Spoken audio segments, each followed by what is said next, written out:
Tuesday, March 7th, 2023, open committee of the whole meeting. I would like to acknowledge that the Board of Education that we are on the traditional territories of the Comox First Nation. We would like to thank them for the privilege of living on their land and the gift of working with the children. A reminder to everybody that this meeting is being recorded. So you see before you trustees the agenda. Can I have a motion that the agenda be approved as presented? Thank you, Chelsea. Seconder. Thank you, Susan. All those in favor? Thank you. This afternoon or late evening, we are really honored and privileged to have a presentation by several of our staff members on some topics. And the first person up for 30 minutes is our International Program District Principal, Greg Konachuk. Kohanek. Okay, I never get your name right. I'm sorry, I apologize. And part of the our school district is once a year we ask Greg to come here with the International Student Program and tell us all the great things that's going on in the program. And the next 30 minutes belong to you. That sounds great. Yeah, we haven't done this in quite some time, so it's been pretty in-depth. We're very happy to be here. Thank you very much for having us. Again, my name is Greg Kohanek. I'm the district principal. My name is Josie John. I'm the senior manager of International. And just before you guys continue, I apologize. This is being recorded, and you guys don't have any mics, and I think that because we're recording and people are wanting to hear what you're saying, if we can make sure that they have a microphone so that we can have that. My apologies, I should have picked it up to begin with. That sounds good. So our intention today is to share with you the work that we do. The work that we do and how the work that we do, the structure of our program, the work that we do, and how the work that we do affects students in the Comox Valley and schools in the Comox Valley. So that's our intention. If we have time, we'll open it up for questions and comments, and do our best to be as efficient as we can with the slides that we have. My role, I'll just give you a little bit of background. My role in international education started about 11 years ago. My daughter was in grade 11 at Mark Isfeld Secondary, and she did a 6-month exchange to Japan. And that experience changed her life forever. And she's 26 years old, getting married this year, and she still speaks fluent Japanese, still very much engaged in the culture. But her experience in that international experience really transformed her as a person. And for me to see that transformative power of culture and diversity and in her journey inspired me to want to be part of this for part of the rest of my career. So that kind of led to this role. My first day as principal was January 1st, 2020. I'm going to let that sink in just for a second. Not a great time in international education, as you might well imagine. But it has been filled with, actually Josie and I started roughly the same time in the program. And we really got a chance to see what a baptism by fire situation looked like in international education as numbers, recruitment went way down, and we tried to keep the ship floating and then to get to where we are today. So a little bit of background historically. The program started in 2005. And the program started very small, recruiting students only from Germany and Korea at the time. It was housed in a single room in what is now Mark Isfeld Secondary, and it is now a much larger program. Obviously, we'll get into numbers, but we're presently at 288 students, and we recruit from 24 different countries. So that diversity is something that you're going to hear as a theme throughout this presentation. We encourage you to visit us if you have a chance. Come to visit us at our office. Nobody ever does, but we're at the old Comox Elementary site, 2085 Wallace Avenue. We'd love to see you, take you on a tour. It's not going to be long. It's not a large space, but we'd love to see you. We'd love to engage with the community every chance that we get. I also want to emphasize the fact that we are not alone in this educational venture. We are one of many ISP programs across the country. So there are 32 international student programs in the province of British Columbia. There are 11 on Vancouver Island. And of those programs, we're kind of a mid-range program in British Columbia. At 288 students puts us, above average on Vancouver Island and probably just below average in the province of British Columbia in terms of numbers. But we're different, as we'll get into in just a few seconds. I hate being the person to read a slide in a PowerPoint presentation. I don't really want to be that guy. You know, I know that everybody's literate here. So in general, you know, our vision has always been to create a robust, sustainable program, though. We do encourage inclusivity, multicultural environment, and we host international students while at the same time providing rich educational opportunities for Comox Valley students as well.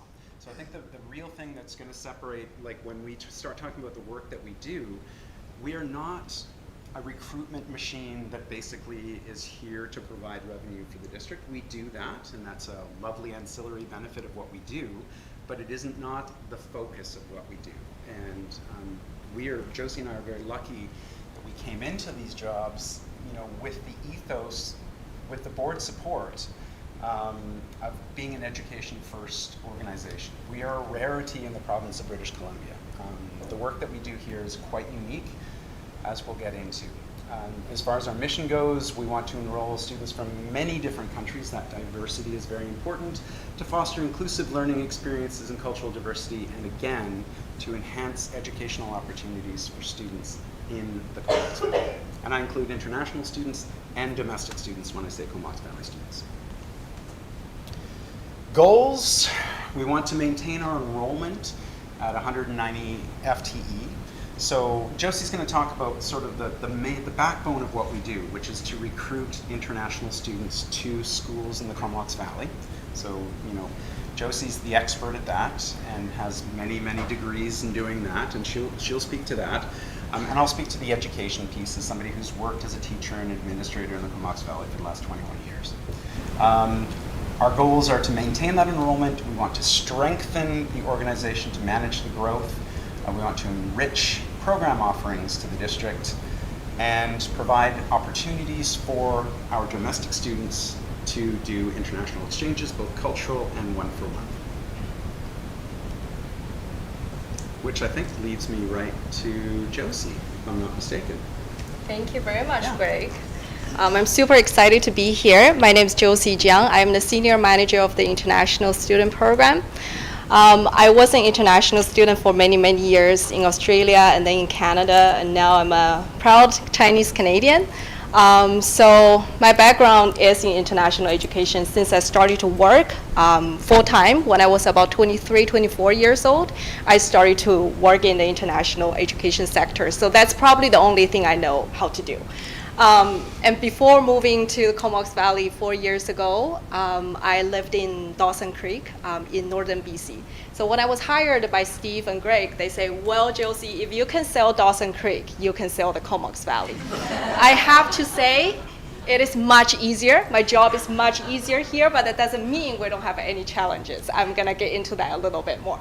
So in our ISP, we have two categories of programs. One we call the fee-paying programs, which is revenue generating. The other is exchange programs, which is to provide an opportunity mostly for Canadian students to go abroad. Believe it or not, Canada probably has the lowest or second lowest number of students going abroad, even for free. So we hope we can do this very good thing for Canadians to go out of Canada and see a bigger world and learn, develop the skills they might not be able to develop at home. So that's part of what we do as well. So I'm gonna be focused on the fee-paying programs. No? Is it working? I'm sorry. Oh, it's the right arrow. Yeah, Oh, it's turned. sorry. It's probably, I didn't. Greg turned it. It's okay. So the fee-paying program, what we call, is the backbone of all our programs. It's revenue generating. And like Greg just mentioned, right now, in our school year of 2022 to 2023, we have 203 FTE, which equals to 288 headcount, and these students come from over 24 countries. So we do have a very, very diverse and international program. You know, we often joke in our in our program in our office. If we want, we can probably fill our program full of German students or European students, because it's just a very easy match to what they are looking for. But that's not what we believe. We want our program to be as diverse as possible, so we can provide this the true international experience to our students all over around the world. So this is I think this is very interesting. This is to give you an idea of where our students come from.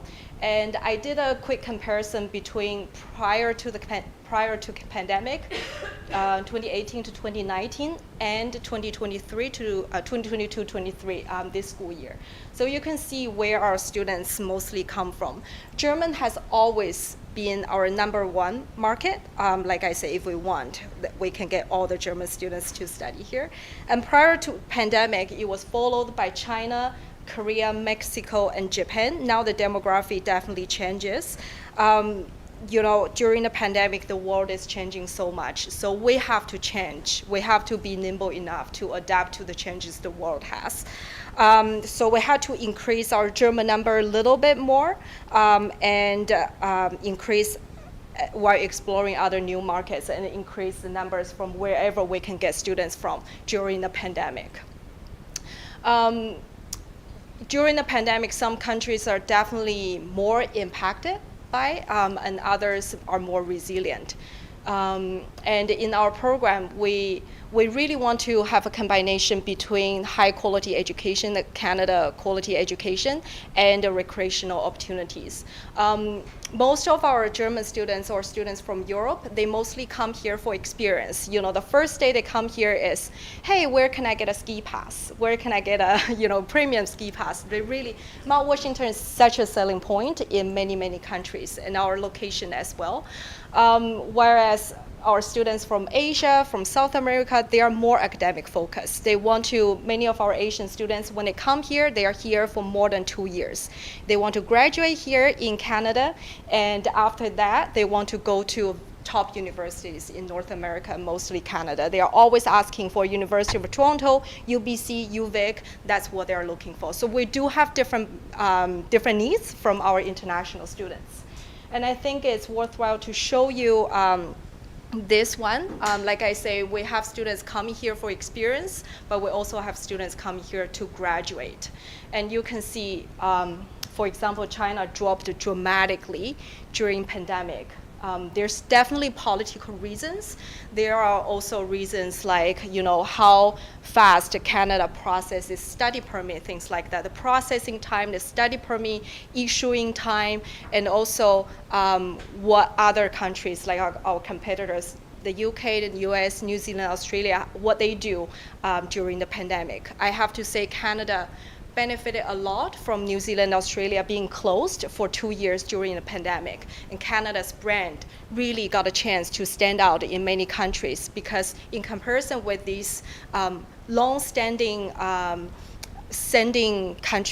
receiving countries like the UK, the US, New Zealand, Australia, Canada's brand is much newer.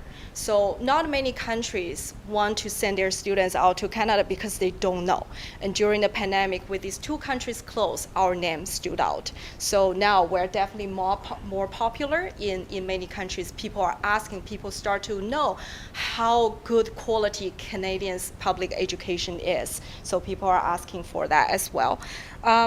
So like I say, so there are many reasons for students to choose us or choose other programs to go to.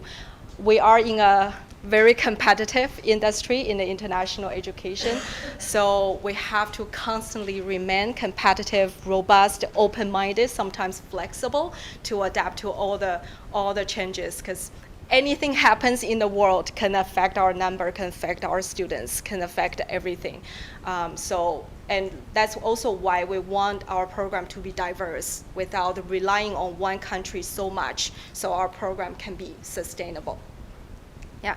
So looking forward, we are rebuilding China and Vietnam, which we used to get a lot of students from, and we're maintaining countries like Korea and Japan, while exploring emerging markets like Turkey, Thailand, and Chile. So that's our goal. And other fee-paying programs, the summer program and short-term group programs, I'll just touch it a little bit. For summer program, we do it in July and August usually. And this year will be our first year resuming the entire summer program for both months. So we will be getting about 50 students in total in this summer to experience the Comox Valley. And short-term group program, usually we use this as a strategy to attract long-term students in the future. So right now, during the pandemic, we stopped everything. Right now, we're looking at options in Thailand and China in order to resume these two countries so we can get more long-term students coming to study with us. Okay, thank you very much. I'm gonna pass it over to Greg to talk about, I would say, the most important part in our program. Yeah. Yeah, I mean, the last few slides to me just tell you how much the world has changed since the pandemic, for sure. I mean, when I started in this job, we had 60 FTE of Chinese students like clockwork every year. For 5 years, 6 years prior to that, it was like you could count on that in our district. And then singular events can change the landscape in which we work. And I think Josie's point of diversification is so important to what we do. We cannot afford to be rooted strictly in Germany or Spain or Italy, for example. I think Josie's spot on too with this as well. The homestay program that we have in the Comox Valley is the very backbone of what we do. I think it's what we do the best. And it's something that we have an excellent team. We have 2 full-time homestay coordinators that work tirelessly to recruit new homestay families. If anybody in the room really wants to give it a shot, I really recommend supporting I'm just kidding. More on that later. I was a homestay family in our program for 6 years. We hosted, my wife and I, when we had children at home, we hosted children for 7 years from Japan, Spain, China, Germany, Korea, and Taiwan. So in that time, we got to know, we got to expose our own children to different cultures, different languages. It was our way of actually, encouraging them to have similar experiences, and it was a wonderful way of sharing our home with people from around the world. So we don't have a dormitory environment here, obviously. We are a public school program, and the students that come to us stay with Comox Valley families. So they provide, each homestay is expected to provide a room, Wi-Fi, private study space, but also it's really important to kind of understand the distinction between sort of an Airbnb, Vrbo sort of experience and a homestay experience. In a perfect world, and this is how my wife and I always did it when we hosted, they are part of the family when they join. So, our students are coming for our education, for sure. Our 3 schools have excellent reputations in British Columbia and across Canada. But they also come for that experience where they feel connected to a Comox Valley family. And when it's done well, this is the very backbone of what we do. So they eat meals with the family, they go on family trips to other parts of Vancouver Island, and they engage in social activities. They play board games. And you know what? The number of students that I've talked to where that is the most important thing to them. We do exit surveys every year where we collect data on the experiences that students have. And invariably, the thing that students remember the most or enjoy the most are those connections that they make with Comox Valley families. So we are very blessed to have, an excellent network of homestay families here. Our homestay coordinators have done, they're tirelessly, pounding the pavement, always looking for new homestay families, but this is really what I think we do a very good job of. And it probably is why we're always going to be sort of a mid-range or mid-sized program. I shouldn't say mid-range, but a mid-sized program, because we could grow incrementally in ways, like there's always room for growth and different creative ways of doing things, but we don't want to. What's really important to us, and this is what the board has always supported us on, is we don't want to sacrifice the quality of programs that we offer for increased revenue, increased numbers, those kind of things. So what we do is we have high quality homestays that want to do that work. Like they are, you know, they sign up for this, they open their homes to this, and we want that number, that quality, and we want to maintain that reputation that we have in the industry. I think it's the best thing that we do. And we do a lot of things well, but I think the homestays in the Comox Valley are excellent. So, and we do always look for new homestays. Always. You guys look like fantastic families here. I just know it. So here are the things like, so at this point in the presentation, basically every other international program across the province of British Columbia does what we have already described. We recruit internationally from different parts of the world. We charge them fees to be here, and then we provide an educational and a homestay experience for them while here. Here, starting here is where we are different from other programs across the province.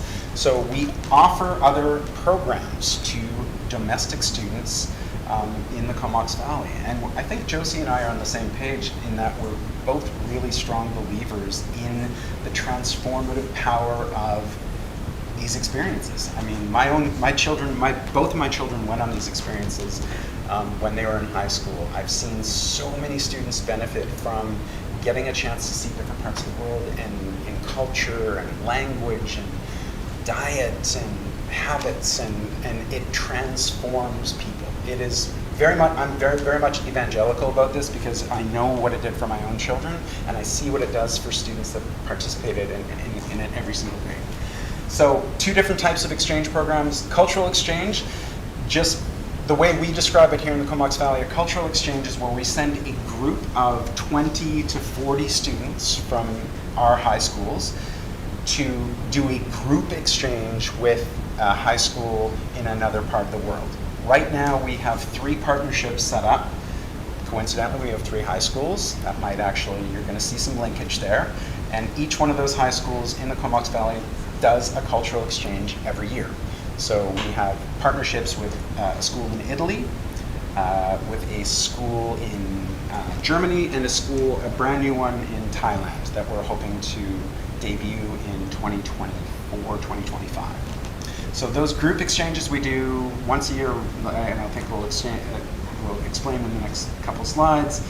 Highland is going to Germany, Isfeld is going to Italy, and eventually GP Vanier will be going to Thailand down the road. Well, we'll get into that, sorry. Okay. The 1-for-1 exchange program is where we send single students from different schools to specific locations elsewhere in the world for a longer, more robust experience. So the cultural exchange is generally speaking a 2 to 3 week experience, so they get a taste of another language, another culture, another part of the world. The 1-for-1 exchange is more robust. This is where we send a student for 3 months, 6 months, or 10 months, so they can really do a deep dive on a different language and a different culture. In the past, we have relationships with Japan, Spain, Germany, and France. Even last year, where it was sort of the first year post-pandemic, we sent 17 students to France, Spain, and Japan. We still have 1 student in Japan, 1 left, and we have 27 students outbound for next year. So this program is very much alive and well, and the 1-for-1 exchange program is not a revenue-generating program. Like, we do charge fees, so we cover our costs for this program, but this program is really, in its very essence, there to promote educational experiences for Comox Valley students. These are our students going to different countries and having these experiences. Cultural exchange, these are locations. Mark Isfeld going to Italy. So Italian students will be coming to Mark Isfeld in September of 2023. And Isfeld students will be outbound to Italy in March of 2024. GP Vanier, they'll be Thailand down the road. Highland, German students will be here in October of 2023, and they will be outbound to Germany in March of 2024. So those are the locations, those are the partnerships that we have. We did have a partnership with China. We felt it was really important to kind of keep We didn't want to just be Europe and friends. We wanted to really encourage the diversity of our offerings so that students could actually get, not just go to different locations in Europe, but really to expand those to truly a global experience. So we wanted an Asian destination there as well. Highland of Germany, these are photos to look at how much fun students are having on exchange. Who wouldn't want to go on one of these exchanges?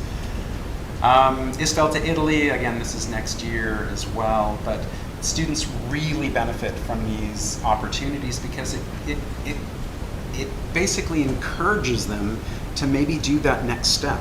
They go on a cultural exchange in grade 9 or grade 10, maybe they want to do a one-for-one exchange in grade 11 or grade 12. And as we know, these competencies are so important in new curricular offerings and being aware of different cultures and those diversities that exist in the world are so critical in becoming a well-rounded student, I think. We are the only true internally supported district reciprocal exchange program in BC. So that is a truism. So people around this room, you can congratulate yourself, your predecessors, my predecessors, our predecessors, basically allowed for a situation where we wanted to support these opportunities for our own students. And we do presentations. Josie and I are both very much connected with our national organization, the Canadian Association of Public Schools International. I'm on the board. Josie does presentations literally every single year. And one of the foci of what we do is this very thing, because people are always asking, how do you do this? How do you support this when there's no money involved and all those kind of things? So we do the same thing that we're doing here, and we essentially point to examples where students have really, truly benefited from these experiences. One-for-one exchange, just some photos to whet the imagination. Japan, Spain, Italy, Germany. Our program stuff, just so you know the structure of our program, I think that's probably worth talking about here. I'm just being mindful of the time here. Myself as district principal, we have Josie as the senior manager, 2 homestay coordinators, senior admin assistant. We have 6 people in our office in total, but we also have 3 support teachers, 1 at each of the 3 high schools that work directly with our office to support students while they're in Canada and provide ELL support in the schools to 1701 students and for Canadian students as well. This one I think will give you an idea of, so this is just broad strokes financials. I wanted to start with the pandemic year so that you have sort of an idea of the revenue that we do generate. So essentially the first line that you see there, 2020, 2021, was, of course, as Candace can attest and anybody who works in our finance department can attest, not a great year for finances. But normally, I think the big thing to take away from all of these financial snapshots here are that essentially the difference between the programs that we offer here, and this is literally due to the support of the board and senior management in this district, is that the money that is generated is not generated to basically fund the existence of the programs that the district offers. So essentially, we don't depend on this money to run district programs. And that difference is really important, because when you see districts like Coquitlam and Burnaby with 2,000 international students, and they are very much revenue driven, where the more students they have, the more programs they can offer, they hire based on that money. They hire and fire based on that money. So when that revenue is not there, layoffs occur. During the pandemic, Burnaby, Vancouver School Board, Coquitlam, Surrey, all laid off 20 to 24% of their teachers, depending on the loss that they saw in their international sectors. And we've been very fortunate that we've had the support of the board and senior management throughout the good times and the bad times. Because I took over, my first day was at the very height of the golden age of international education. And then it sunk quickly in my first year, sadly. I'm still here, which is great. Thank you, Tom. Thank you, everyone. For the second year, we did see, of course, a rebound in revenue. Generally speaking, I mean, if this thing, does it have a little laser thing there? Oh yeah, it does. So to me, the biggest, like, I wouldn't focus so much on this stuff. This is where you know, people that deal with money want to focus. For me, I focus on what we do with that money, and essentially the investment that this program makes in staffing, FTE staffing. I'm not just talking about our own program staffing or the 3 support teachers in the schools. I'm talking about the FTE that we provide to schools so that they can actually support programs for domestic students as well. That's a really, really important difference. And other programs essentially do not do that to the extent that we do. Pound for pound, we invest more in our own teaching staff, which is why we get very little pushback from the community. We very rarely hear, you know what, I don't like international students here because they're taking up space in a physics 11 classroom or a chemistry 12 classroom. And it rarely happens because we can point to the slide and say, this is where the revenue that we're generating gets invested. We are investing in the schools, we're investing in teachers, and we're investing in growing those opportunities for our own students as well as international students. So bottom line, this year we're looking at revenues of about 4.9 million with a surplus after all expenses are paid of about $550,000 or so.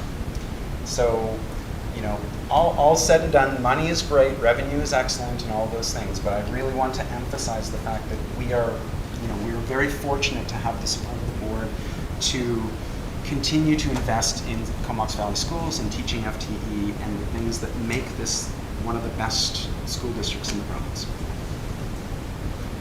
And that, 30 seconds to spare. Seriously, that is that.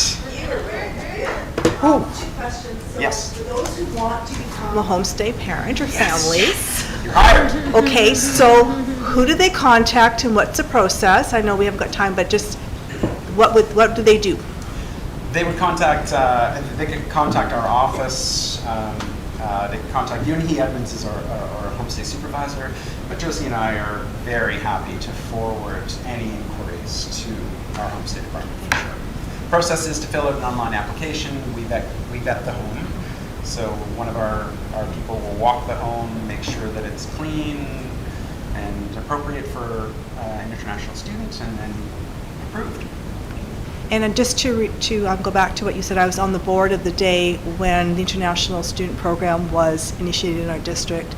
And the philosophy of the board then and now is this is not a money generator revenue for the district. It's exactly what you're saying. It was to support our students culturally and that. And I'm glad our district is continuing down that path, because you are right, during those budget cuts, our district did not have to cut anything because we did not count on that money to pump up those extras. So I'm really proud of our district for doing that.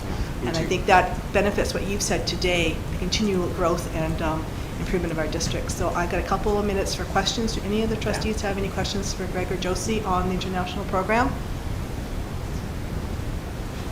Chelsea. Can you say the name of the woman you just said who runs the... Yunhee Edmonds. Has she been with the program She's since been I with was the program for 18 years, yeah. Because I grew up, we always had like 2 or 3 exchange students forever. Yeah. And I was like, I know that name, but Yeah. yeah. Well, there's a real Cool. strength in having that continuity too, Yeah, though, because yeah, she knows, like literally, you could say, there's a Mexican boy who likes horseback riding and soccer, but not rugby, and she literally just yeah, that's the family right there, right there. So thank you very much for coming this afternoon and sharing the presentation Of course. with us. And in the past, I've attended the international grad ceremony. If that happens again this year, I Yes. hope that you extend an invitation to trustees, because it is amazing to go out there and to witness the many students and their families that graduate from our district. So just a plug, because I really enjoyed that ceremony. Awesome, So just yeah. consider us for when that happens, and That's we look great. forward to seeing and hearing from you next year. Thank you again for Thanks your very time. much for having us. Really appreciate that. Okay.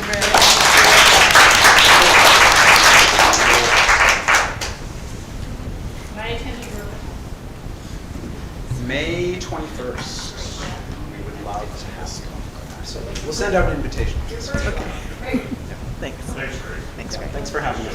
So Ian, do you have a microphone in front of you for your presentation? Use the same as Okay.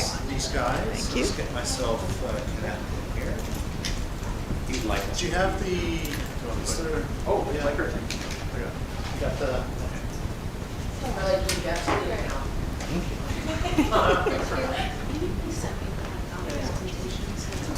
Okay. Let me know when you're ready to go there, Director Husselgrave.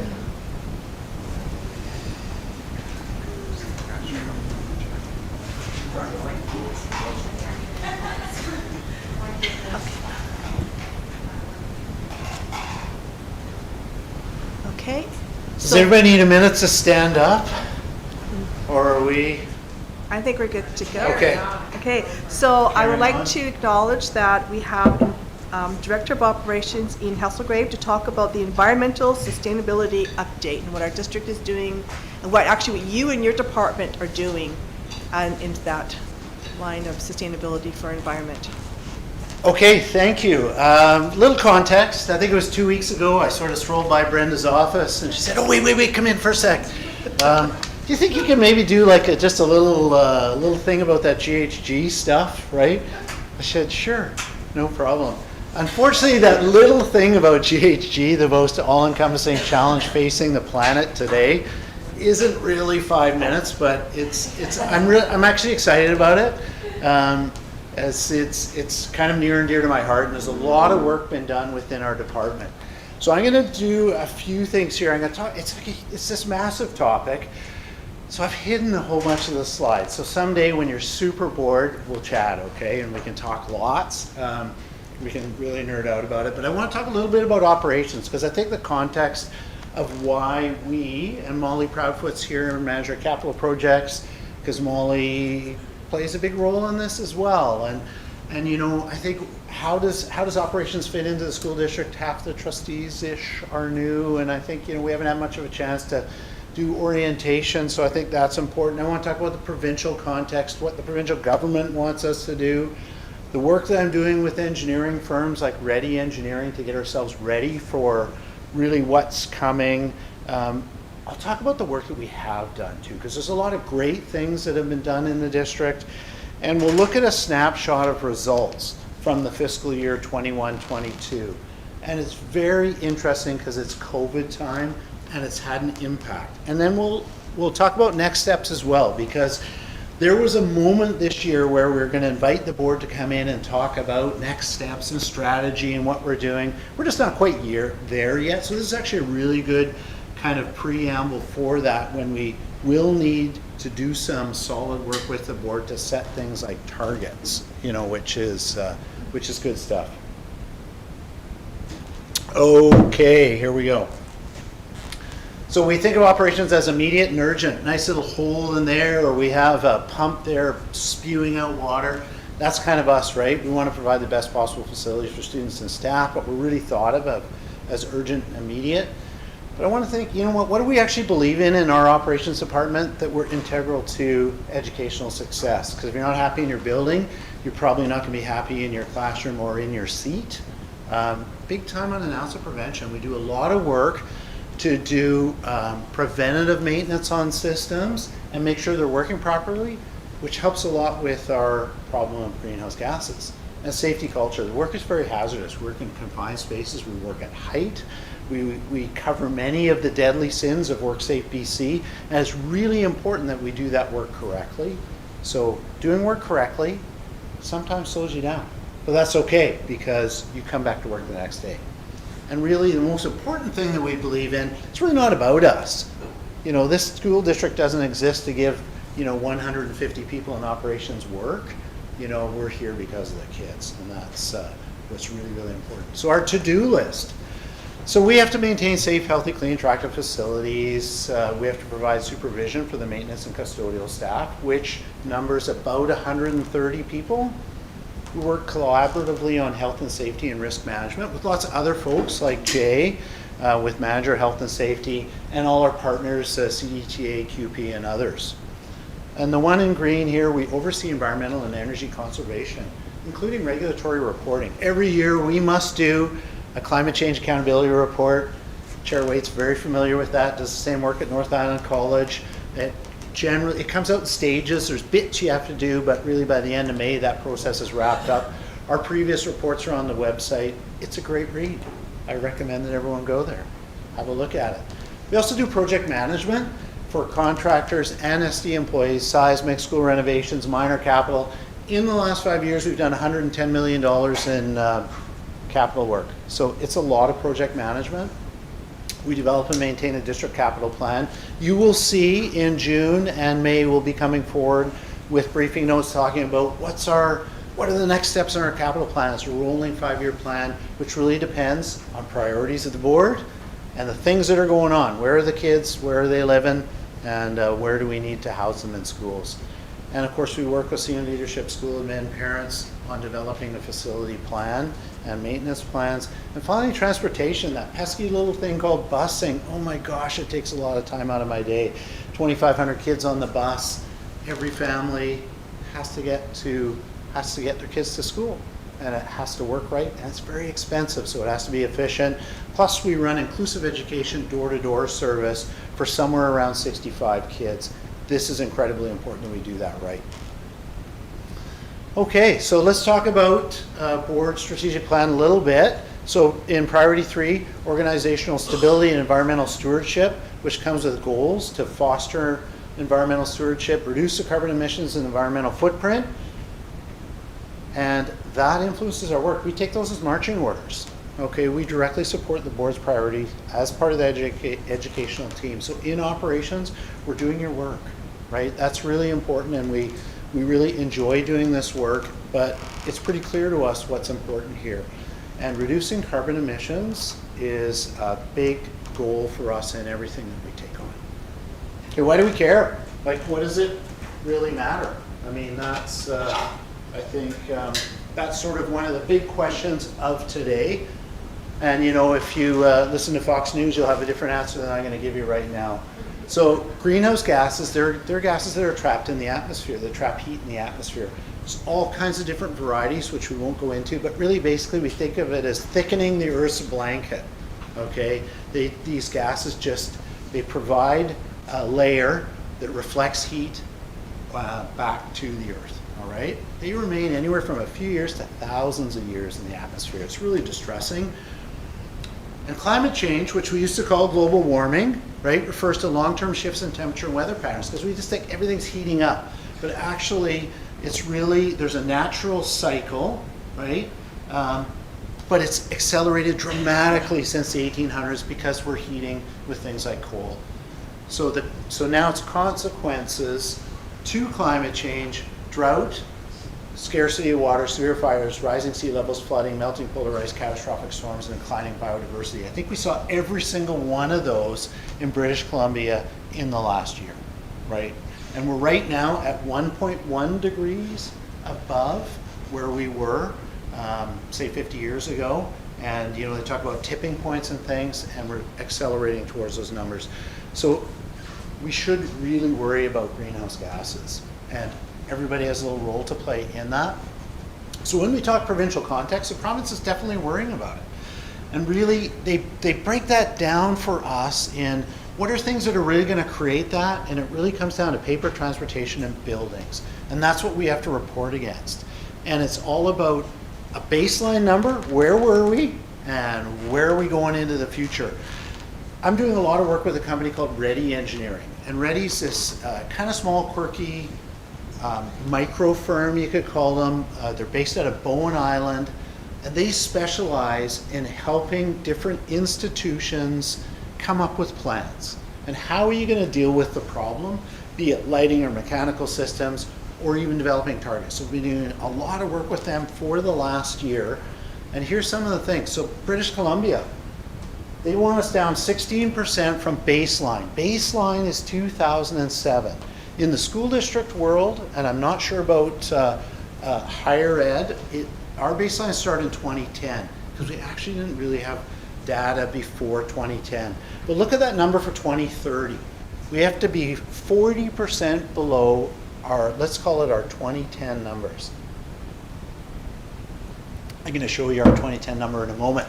But in 2050, 80% below. So that is from the British Columbia Climate Change Accountability Report, the main one done by the province.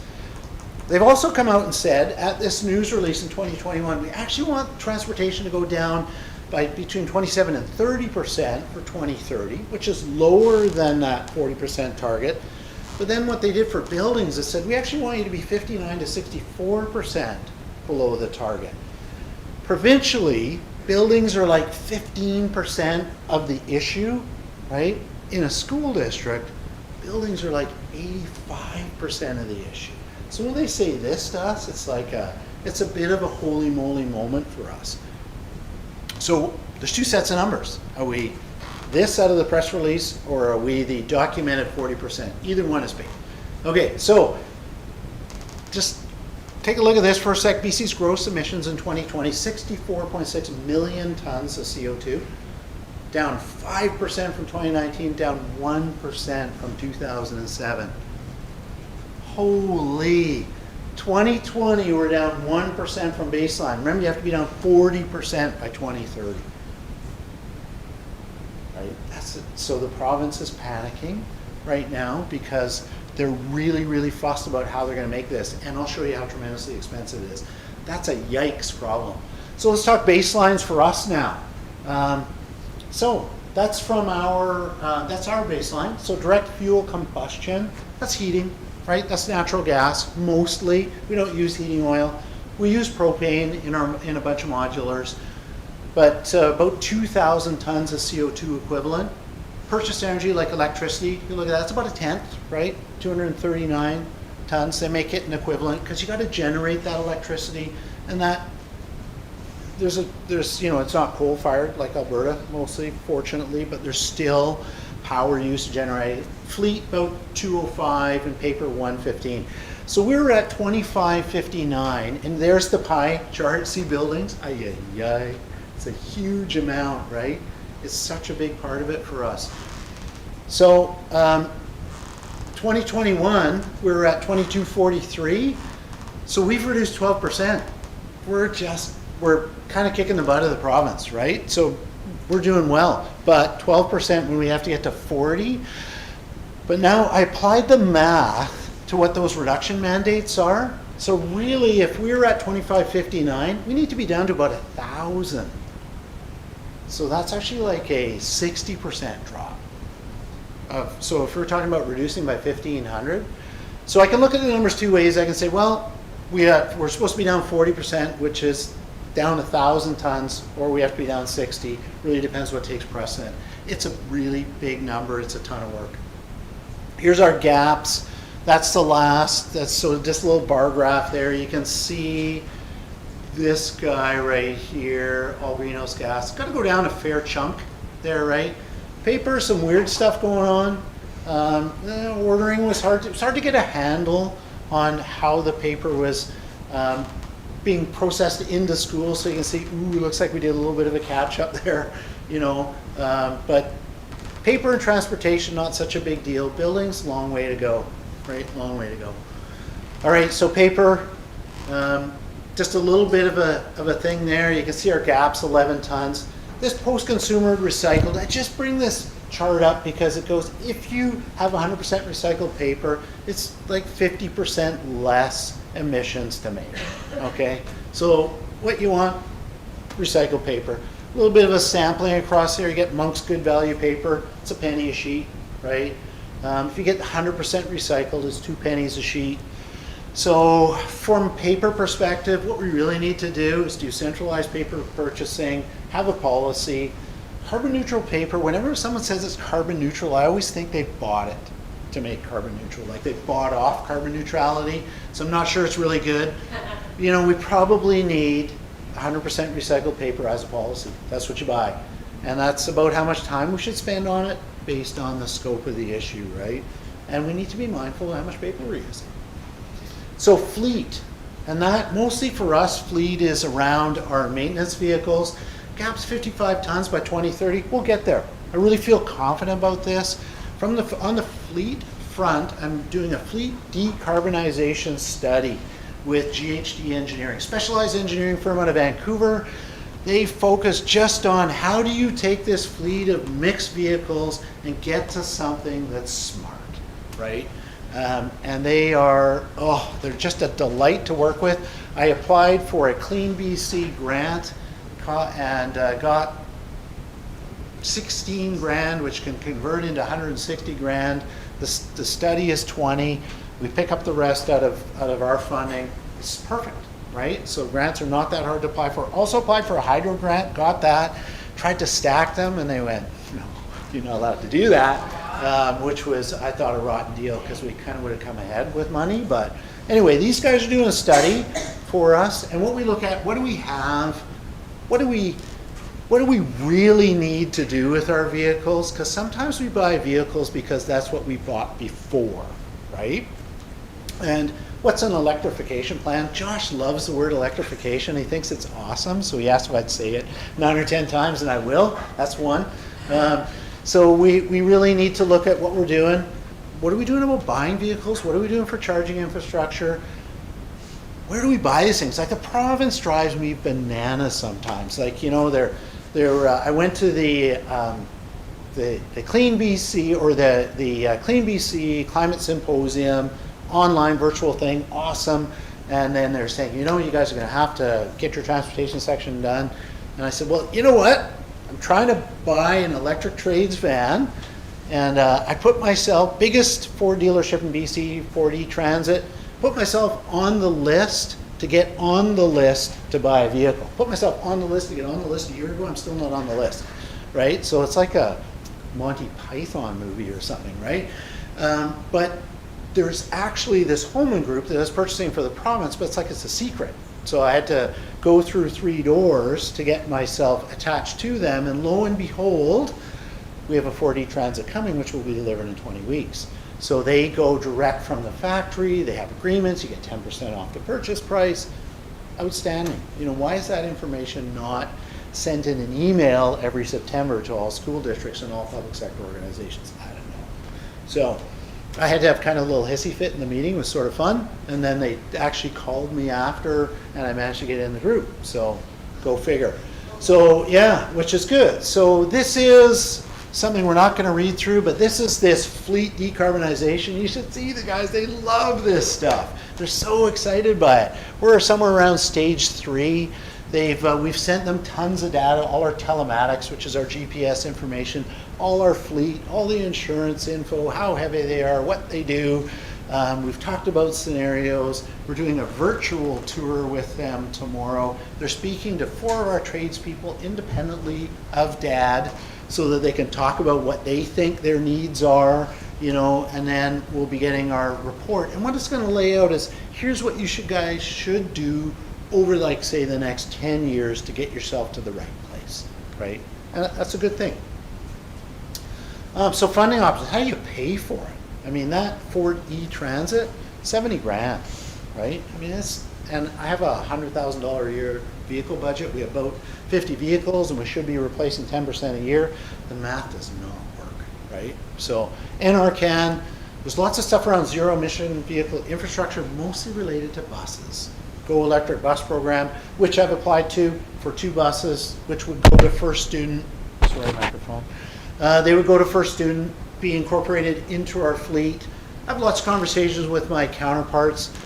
The person who's the director in Qualicum, the last board meeting, he brought a lemon to the meeting with him, just like in Brenda's class there. He said, this is my electric bus. It's a lemon. They hate it. They're having all kinds of problems with it. They're working the kinks out. They're very big, heavy vehicles. They can't do the long routes. If a part breaks, they're really hard to get. So there's challenges. We're hoping, you know, with us being a couple of years behind, it's actually going to work in our favor. Lots of challenges around it. Infrastructure Canada, again, Clean BC, I've actually been approved in principle for a $160,000 grant to help us with infrastructure at the maintenance yard to support electrification. So that's good, because you generally need some new electrical service. So that's all good stuff, but it doesn't really come down to rolling vehicles into your yard for you. Province doesn't say, to make this work, we're just going to get every school district 5 new vans a year. They're not doing that. So maybe if I was king. So that's fleet. We're working on it. I think we're going to get there. I'll show you some of the stuff we're buying. Buildings. the big green monster, right? So this is a huge issue for us. The gap is very large, and it's really hard to bridge, okay? They published an electrification 2 roadmap for us. You know, it's 100 pages, and it talks about how we can get buildings to the right place. It's aimed at contractors, builders, the future, what we need to do. There's all these different technologies of saying, here's all the wonderful things you can do, but really only some of them work in our environment.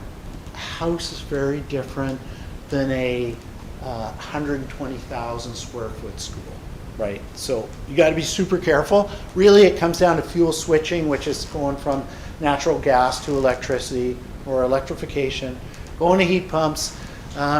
It's a lot of work, right? Getting there. And I just want to talk about metrics for a moment. So my favorite one is what we call BEPI, or equivalent kilowatt hours per meter squared. How efficient is your school? How much juice does it burn per square meter? Right? It's a really, really important metric. Because unless we measure schools that way, we make poorly informed decisions around what we're going to upgrade. Okay, so carbon, the amount of CO2 that comes out, it's generally a constant out of a school, but energy intensity is how well your building performs. And so you'll see that in a sec. So there's this BEPI thing, or Building Energy Performance Index, over time. We were creeping our way down nicely. And then those last 2 years of 164s, that is pandemic. And that's all related to us changing the building controls to bring in more ventilation, which makes the school less efficient. So those numbers, the light green is generally natural gas and the dark green is electricity. So we need to drive those numbers down. If you think about that, if a BEPI of 150 was a reasonable place to say, okay, well there's a benchmark-ish thing for us, what do we want to drive that down to? Well, we got to drive it down by 40, 60, and 80%. Right? It's a long way. Okay? So what do? We figure out what our biggest emitters are, what are our poor performers, where's like sort of gross volume of GHG reduction, where can we get that? Where are our headaches? Some systems are just pigs, right? You're constantly there dealing with them. So they are something that need to be in the blend, even if they don't maybe do that. So these are all our schools that are listed, right? And when you look at that, top 3, Vanney, Highland, Nisfeld, 32% of our energy use. Of course they are. They're the biggest schools with the biggest systems. And then it goes down, right? So, and look at Glacier View down there at the bottom at 2.0%. Outstanding. It's an electric school. We just did a ton of work there. Okay, so you got large consumers and then poor performers. Cumberland Community School, Strathcona. Bam, worst one. Do we know why? It's the only school we have not done a boiler upgrade at. And that's purposeful because, fingers crossed, 2 weeks from now, we're going to get a big old expansion for that school, which is going to put in a brand new heating system. So I purposefully have not replaced that one because that's a lot of money, right? But you can see that most other schools perform better. So now we got to look and say, well, Cumberland isn't the worst, you know, it's not the biggest consumer, but man, it's a poor performer. So maybe it needs to be up there. So then we start looking at this and we start circling, okay, what are our energy pigs? You know, what are our ones that just, because they're really big, they burn a lot?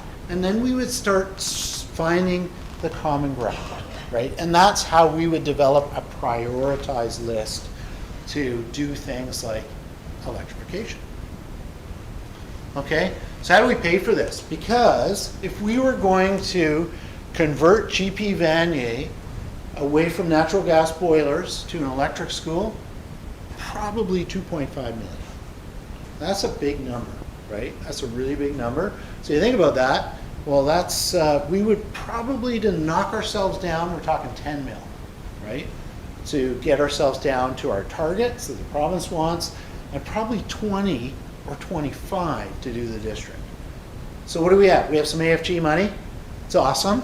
We get about, 1.7 million a year. That does everything. That does roofs and floors and windows and bathrooms. So I got probably out of that, I usually allocate about 400,000 to mechanical. So that's not a big chunk.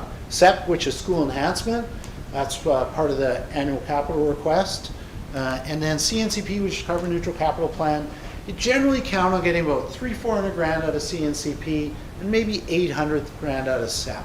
So you throw all that together, you probably have 1.2 million or half a project, right? But they generally don't let you stack it like that, so it gets complicated. Provincial funding, even Clean BC custom incentives, they max out at 750,000. Federal government low carbon economy fund, you can get 25 million, right? The catch, 50% comes from you. So imagine we apply for we apply for 25 mil to do it all. We're on the hook for 12.5. Where do you find that? Where's Candace? You know, when you need her, right? 12.5 million, Candace. Okay, so there's a gap, right? Paper and fleet, we're gonna get there for 2030. Buildings, whew, that's gonna be tough, right? It's gonna be really tough because there's a big funding gap, you know. So I think it's really important that we understand that. Now, this is an important slide because if we look at this, and it's really hard to read, I apologize, but this is the cost per ton for carbon offsets. Because we have to declare carbon neutrality every year, and we do that by when we do a climate change accountability report, we say how many equivalent tons of carbon we have, you know, barfed out into the atmosphere, and we pay it off. So last year we paid about 60 grand, right? If you look, what they're doing is they are magnifying this cost dramatically, and we're going to be starting to pay, you know, 300 plus a year, right? So, yep. Can you just explain where that money goes? That money goes to the province, and then what the province does is puts it into a fund which drives the carbon neutral capital fund. So we've actually been a net beneficiary every year. We've been getting more money out of it than we have been putting in, and it's in order to help transition the economy. Yeah. 5 minutes left. Yeah. And I don't want to push you, but I hopefully leave some time for some trustees to have some questions. I'm gonna go fast for this, okay? Because I think the context was really important. So it's not all bad news, right? So what have we done to reduce greenhouse gas emissions? We have a ton of baseline data. So we've been collecting data. We've done a boiler replacement at every school in the last 12 years to go from low efficiency to high efficiency boilers. Building controls replacements at all schools, extremely important. LED lighting upgrades for all our large gyms, small gym shop classes, exteriors. We haven't hit all our classrooms. We've got a lot of the others done. Full school LED, Vanier Lake Trail, Hornby Glacier View. Vehicle fleet transition has begun with compact trades vans and an electric van coming. And we're working on the strategic energy management plan to give us a long-term focus, because we've never had a plan to help drive us to where we need to be, right? So I'm not going to really talk about this ISFELD one, but doing a boiler upgrade lowers your greenhouse gas emissions by 30 to 45 equivalent tons of CO2. That was the old. It way oversized them. Big, ugly Cleaver Brooks boilers to something small, compact, and efficient, right? So building controls, same thing. They're key for comfort in a building, but for actually monitoring and making sure that air goes on and off at the right time. One of the changes we made was doing a holiday schedule. Shut off the heat during Christmas. Makes a tremendous difference in our electrical consumption and our natural gas. We've done all our schools, so 10-ton equivalent GHG reduction by putting a new system in. So interesting projects that are underway and upcoming. So Glacier View Mechanical. So last summer, we did full LED lighting. We put in new controls for the electric boilers, which are reducing electrical consumption by 5 to 6 times. Because before it was like an on-off switch. You drive to the temperature you need to be at, and then it goes click, just like at home when you hear your baseboard heater, and it keeps heating and creates this big overreach. So now it's way better controls. And this summer, we'll be putting photovoltaic array on the roof to again offset electricity. Denman, same show, coming hopefully this summer, full LED lighting, new air handlers, new controls because it's electric, with again PV array the following summer. continuous optimization, working with hydro to actually take the systems you have and make them work right. It is so common. You get a brand new mechanical system or a 5-year-old one, and they actually aren't working correctly. And so we have put in a grant, and we're going to get all our school mechanical systems looked at by hydro. Doesn't cost anything, and they actually generally commission your building again correctly. Massive savings come out of this. So we're working on continuous optimization. There's a picture of the new trades van that's coming, the E-Transit, the one on the left. This guy is a Ford Transit Connect. We have 2. We're getting 2 more. They're much smaller than what's typically this. Cultural shift. I can't possibly work in there, Ian, because I can't bring all my crap with me. I said, no, you can't. You're going to have to change your ways. So culture shift. So we're coming into vehicle number 4 of those. It's excellent. We got LED lighting. We've taken an inventory of every light in the district. What type it is, where it is, what the illumination level is. We're updating our technical specs, and we're determining optimum controls and applying for funding. So we got lots of LED lighting stuff on the go.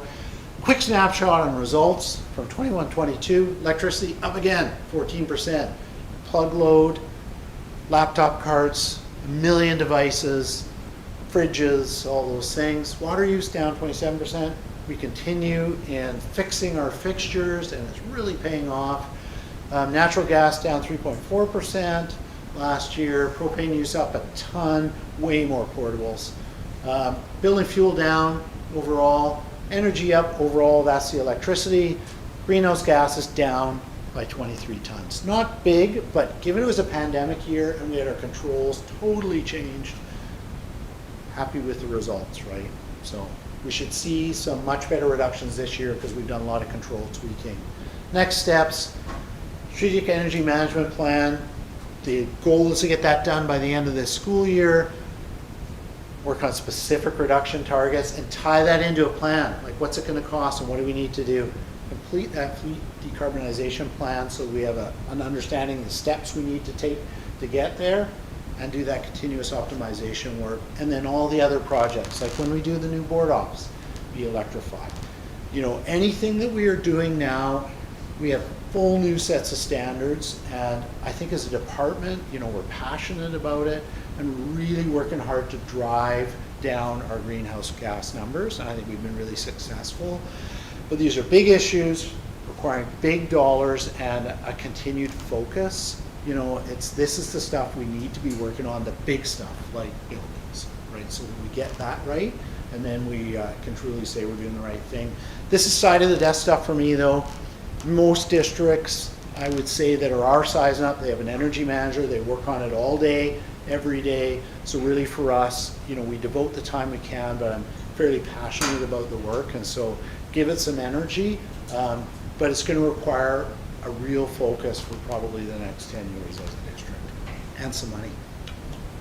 So there we are. Whew, sorry. Yeah. Thank you, Ian, for the outlining of all the work that you and your department do. Sometimes you're the unsung heroes behind the scenes in ensuring our schools are safe, clean, and environments for our children to go to. The windows, the lawn cutting, the painting, all the other great work that you do. It's thank you again. And there sounds like there's lots more work and reporting to the board in the next little while as you move forward, and hopefully the government will come through on March the 15th to get all the money that you and every other board just do our environmental.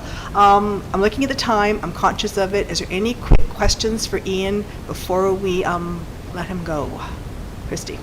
I was wondering 2 questions quickly of you. If there's any way that we can get any carbon credits for the work that we do in our district, the gardens we have, the green spaces, if that's allowed, or do they permit that?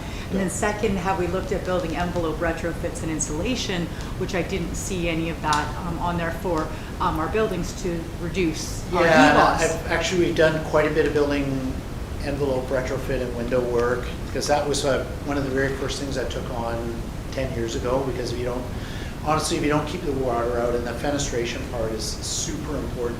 There's follow-on work to do, but we're, like right now in Cumberland, we're doing the Perseverance building, right? All new windows, all new cladding, new roof. So we're picking away at that, and it is an ongoing priority, and every year we do windows. So part of the solution here, absolutely. And the last question before I let you go, make it really quick because we are over time and I'm conscious of the time for our senior staff and we're budgeted here. So Susan and then Shannon, do you have a quick question after? Okay, Susan Mine and isn't Shannon. a question. Mine is just a statement. Thank you so much for your dedication and passion, and this is really inspiring. And I'm writing down madly as community parents are asking, "What are we doing?" And okay, I'm getting it. I wouldn't even mind a copy of the PowerPoint. I mean, I'm just really pumped about this, and thank you.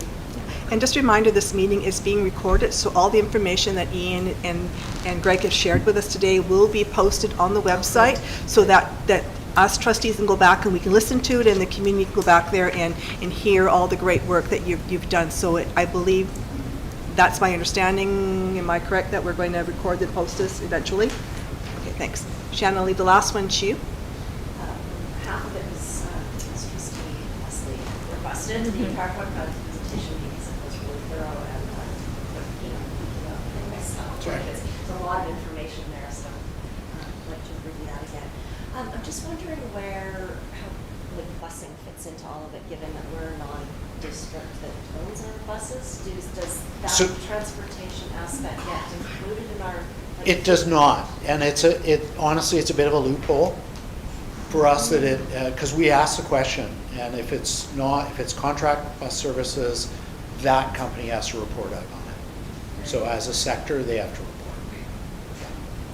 Yeah. So once again, on behalf of the board, Ian, thank you and your department for the great work that you're doing.